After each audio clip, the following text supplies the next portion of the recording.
नमस्कार दोस्तों, स्वागत है आपका मार्केट इन 10 मिनट्स में, जहां पर हमारा उद्देश्य होता है कि हम अपने निवेशकों को एक ही वीडियो में मात्र 10 मिनट के अंदर लगभग सभी डेली शेयर मार्केट अपडेट्स और जरूरी स्टॉक स्पेसिफिक न्यूज प्रोवाइड करें। तो हमारी इस वीडियो को लाइक करके हमें सपोर्ट जरूर करें और अगर आप हमारे चैनल पर पहली बार आए हैं तो इस चैनल को सब्सक्राइब जरूर कर लीजिए। साथ ही कमेंट में अपना फीडबैक देना ना भूले ताकि हम अपनी वीडियो को और भी बेहतर बना सके।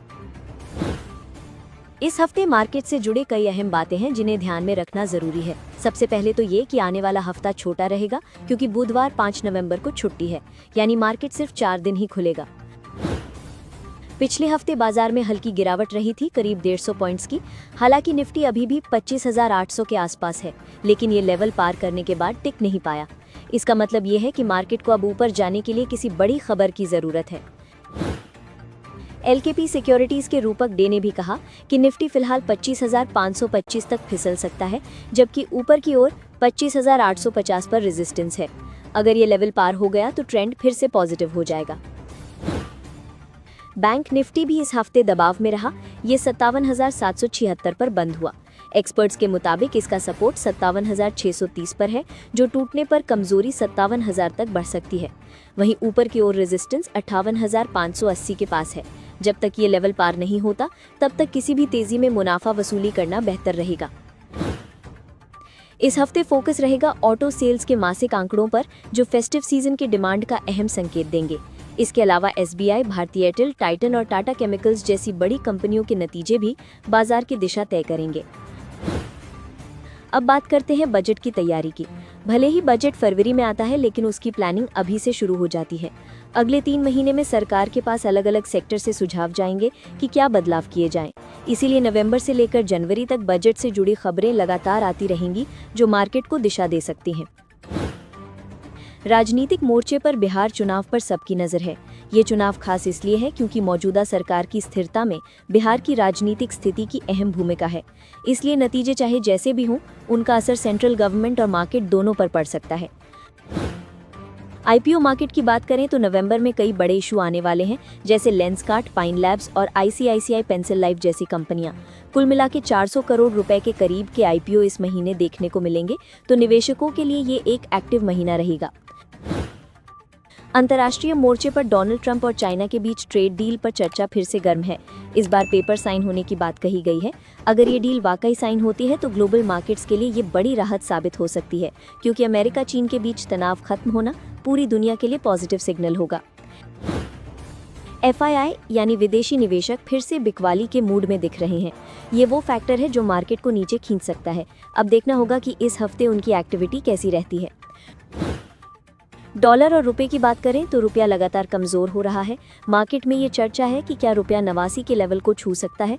अगर ऐसा हुआ तो ये फाइनेंशियल मार्केट्स के लिए चिंता का विषय होगा। क्रूड ऑयल फिलहाल $65 के आसपास ट्रेड कर रहा है, जबकि अमेरिका में गवर्नमेंट शटडाउन अब भी जारी है, जो वहां की जीडीपी पर दबाव बना रहा है।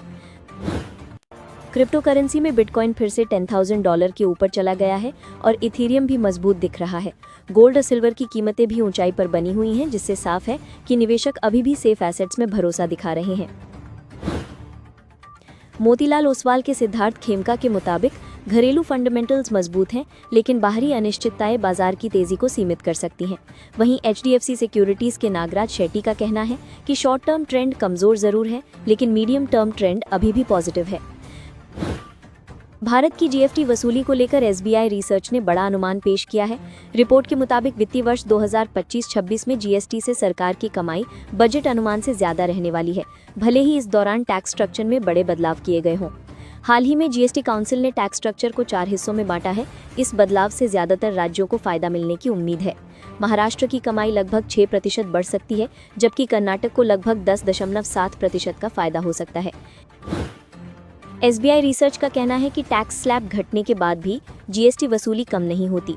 पहले भी जब टैक्स रेट्स में बदलाव हुआ था, जैसे जुलाई 2018 और अक्टूबर 2019 में, तब शुरू में थोड़ी गिरावट आई थी, लेकिन उसके बाद राजस्व तेजी से बढ़ गया था। ताज़ा आंकड़ों के मुताबिक अक्टूबर 2025 में जीएसटी कलेक्शन 1.95 लाख करोड़ रुपए तक पहुंच गया, जो पिछले साल के 1.87 लाख करोड़ रुपए से करीब 4.6% ज्यादा है। यानी सरकार की टैक्स वसूली अब भी मजबूत रफ्तार पर बनी हुई है। अगले हफ्ते शेयर बाजार में कई बड़ी कंपनियां अपनी तिमाही नतीजे जारी करने जा रही हैं और साथ ही कई जगह डिविडेंड या स्टॉक स्प्लिट जैसे कॉर्पोरेट एक्शन की भी घोषणा हो सकती है।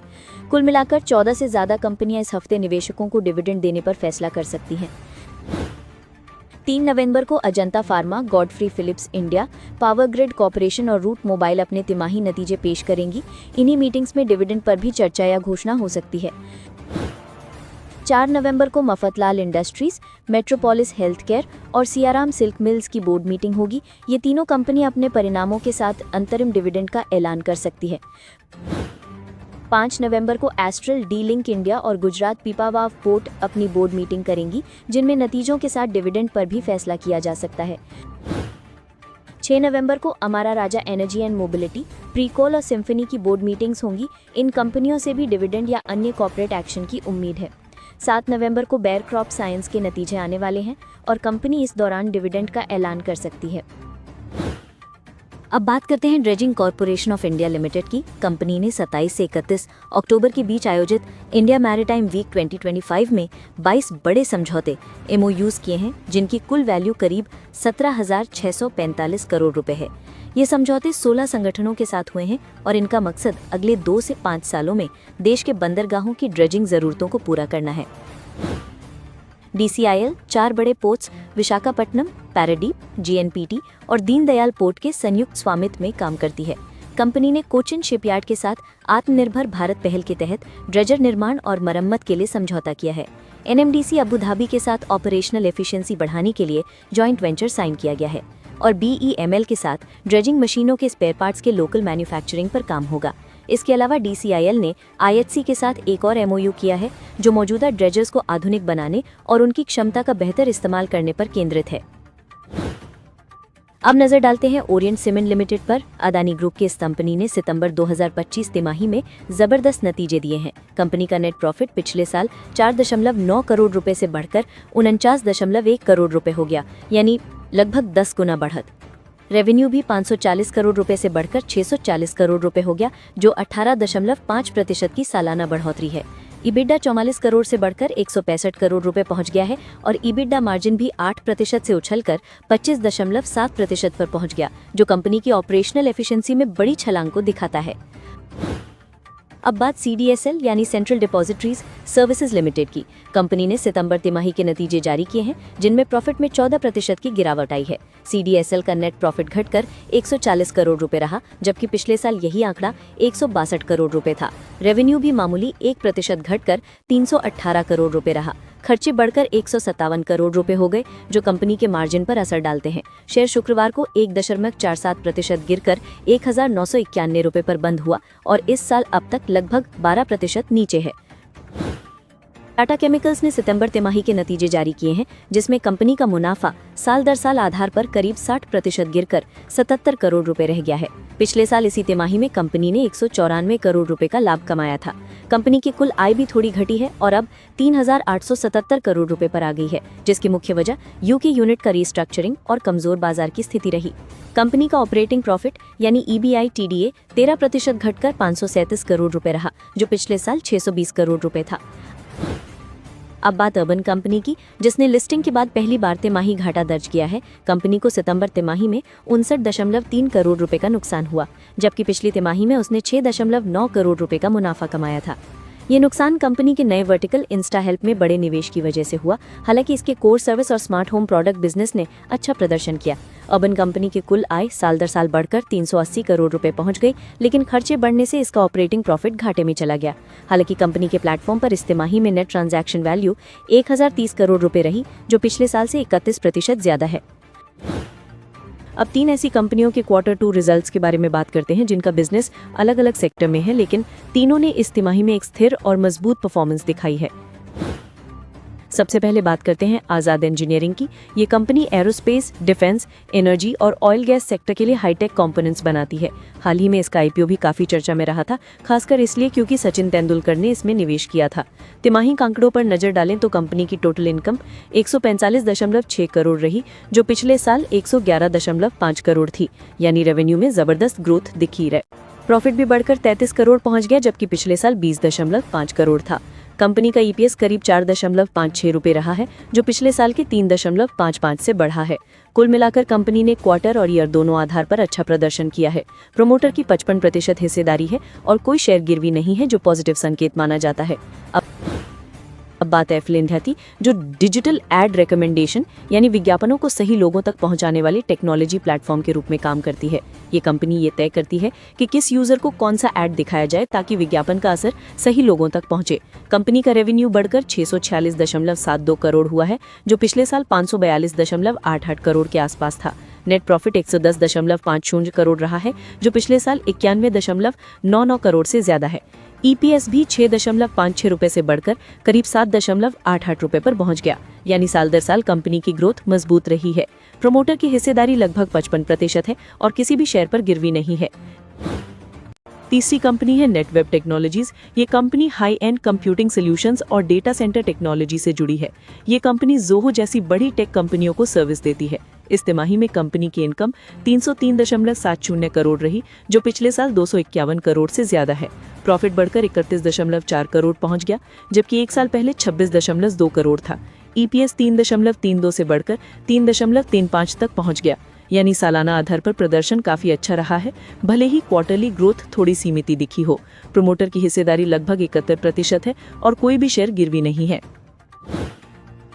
नवंबर महीने में ब्रोकरेज हाउसेज ने जिन टॉप स्टॉक्स पर भरोसा जताया है, उनमें फार्मा, एफएमसीजी, इंफ्रास्ट्रक्चर, बैंकिंग और रियल एस्टेट सेक्टर के कई बड़े नाम शामिल हैं। ग्लोबल फर्म्स ने इन कंपनियों में मजबूत ग्रोथ की संभावना जताई है, जो आने वाले 2 साल यानी 2026 और 2027 तक जारी रह सकती है।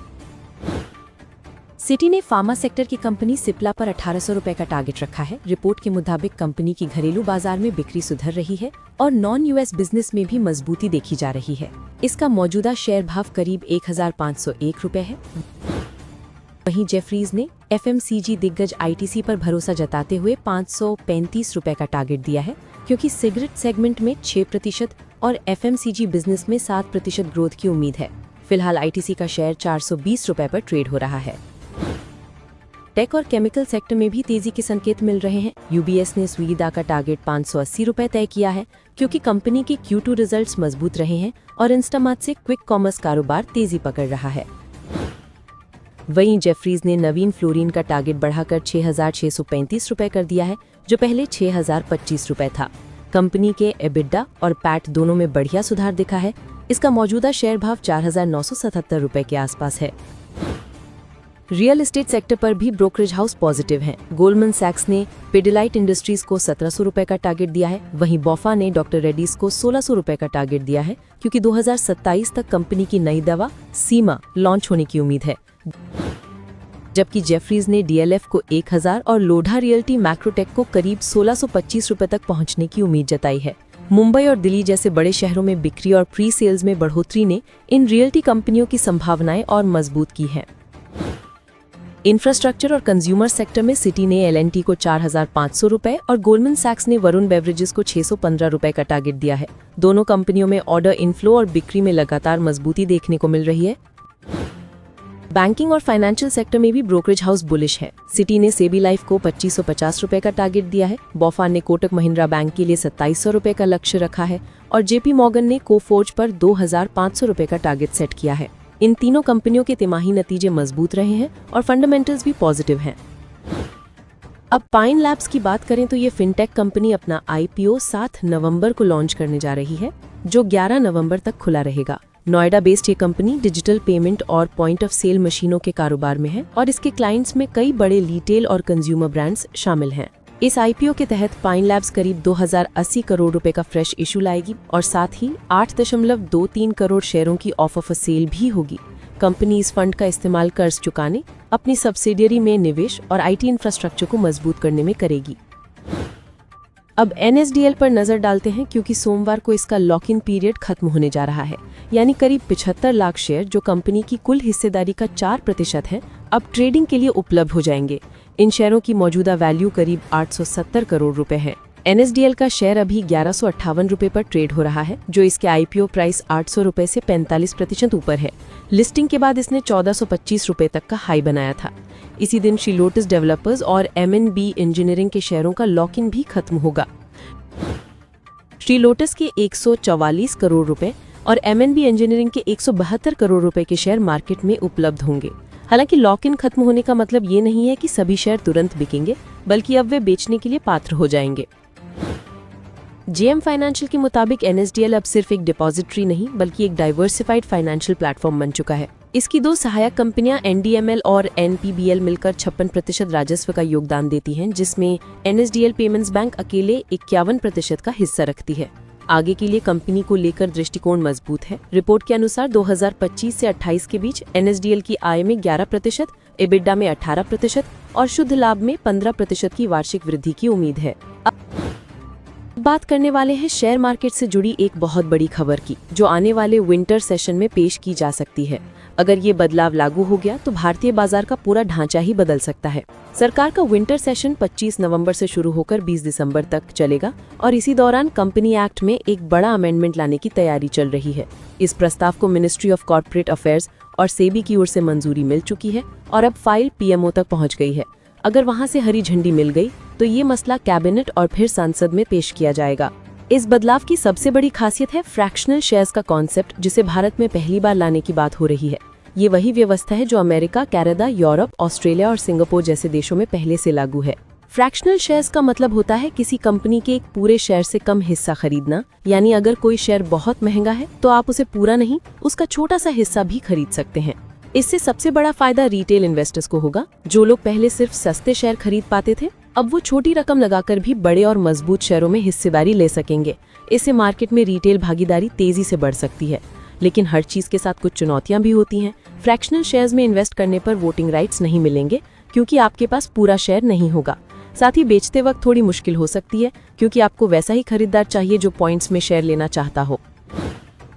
इस हफ्ते Dharmesh Shah of ICICI Securities ने 2 स्टॉक्स पर खरीदारी की सलाह दी है, भारत इलेक्ट्रॉनिक्स लिमिटेड और Indian Oil Corporation Limited. BEL के शेयर 414 से 426 रुपए के दायरे में खरीदने की सलाह दी गई है और इसका टारगेट प्राइस 466 रुपए रखा गया है। स्टॉप लॉस 398 रुपए पर लगाने की बात कही गई है। IOC के लिए खरीदारी का रेंज 161 से 166 रुपए बताया गया है, जिसमें टारगेट 179 रुपए और स्टॉप लॉस 154 रुपए तय किया गया है। यानी थोड़े समय के अंदर एक अच्छा अपसाइड देखने को मिल सकता है।